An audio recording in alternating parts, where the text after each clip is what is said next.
Caesar de Bello Gallico, Book 6, Chapter 19. We're talking about the marriage and funeral customs of the Gauls. So, the men have received as much money from the wives in the name of dowry, ablative manner, I guess, perhaps respect.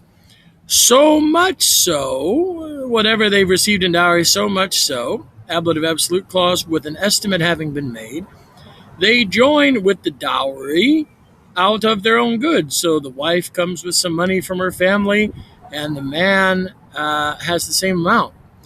All all this money, genitive possessive, jointly an account is kept. So they have a joint checkbook. And the profits are reserved or used, perhaps.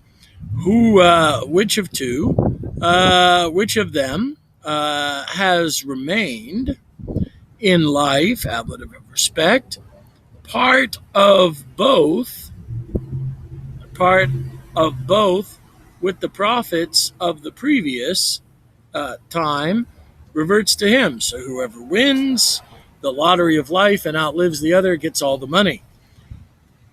Men have the power of life and of death over their wives, which is interesting because pater familias usually only refers to children in the Roman culture, but now we've added it to wives, as well as into their children.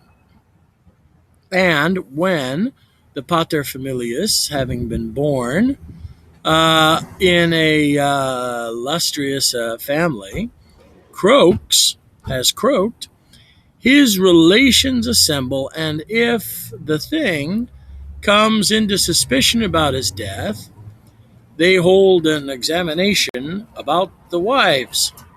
In the modes, in the servile mode. So, in other words, the women, if your husband dies of suspicious circumstances and he has enough money, they hold a inquisition in the servile mode, which is usually done through torture. And if it is proved, they kill them women afflicted by fire and by all kinds of torments. Now, I don't know if he's talking plural for plural marriages here, or if he's talking this generally goes for all women.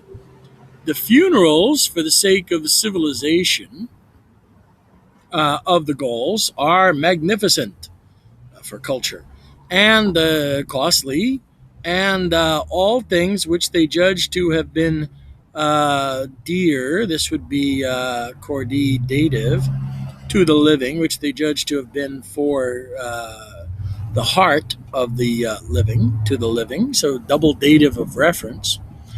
They cast into the fire. Boy, these Gauls love fire. Even their animals. Oh no. And a little before this time, this memory, this memoria, the slaves and the clients whom it was